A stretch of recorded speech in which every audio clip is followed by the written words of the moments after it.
dwi'n meddwl, pwy bynnag un sy'n ennill heddi, fydd y llall yn siŵr o ddilyn yn llwybr brawd rhyw ddydd. Am lun. Ac wy'n credu bod y dorf newydd glywed bod nhw'n ddau frawd llawn hefyd. Dyna beth oedd yr ymateb. Mae yna lun na'n rhywle yn ar ôl y dosbarth hyn, fe fydd cwpl o luniau gobeithio. Gwych. I ni nawr yn gweld y ddau geffyl, ochr yn ochr. Y ddau'n pictiwr.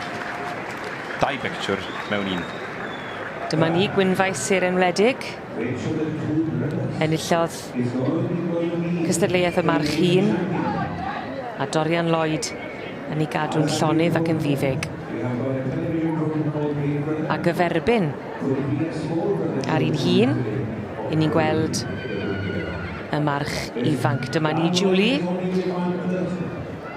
A dyma Julie Evans yn edrych ar y ddau.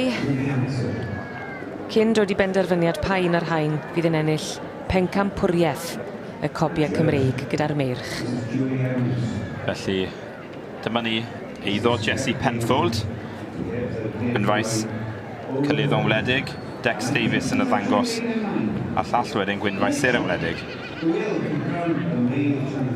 Gwynfais, mae'n ffindo'n anodd. Wedi penderfynu a cwato tu ôl rhywun. Mae wedi. Dyma ni. Wedi mynd i'r ifanc yn meiddi'r hun.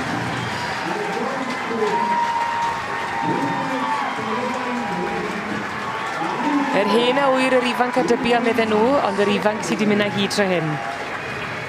Llon gyferchiadau gwresog i Gwynfais Cyleddon Wledig. Mae dagren dod. Dex Davies sy'n arddangos, teimlo'n emosiynol. Mae fe. Ti'n deall os wyt ti di cystadlu, mae'n rhaid gweud.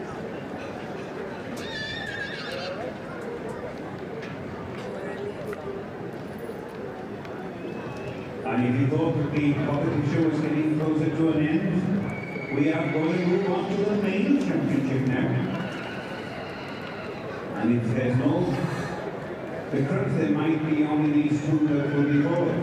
Because I don't think, is there a call coming through from yesterday?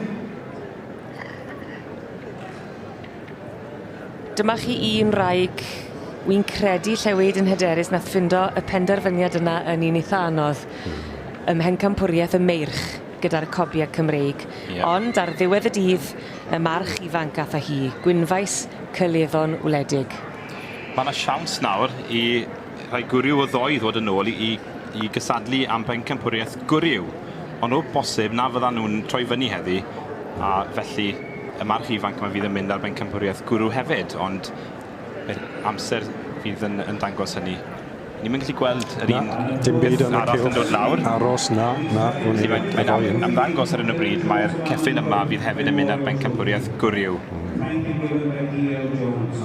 For the best stallion of class 95 and 96. And congratulations to both Gwynfais Cyleddon Wledig. And in reserve, his full brother. Gwynfais Cyleddon Wledig yn frawd llawn i Gwynfais Seren Wledig, y march hun oedd yn yr un gystadleuaeth yma.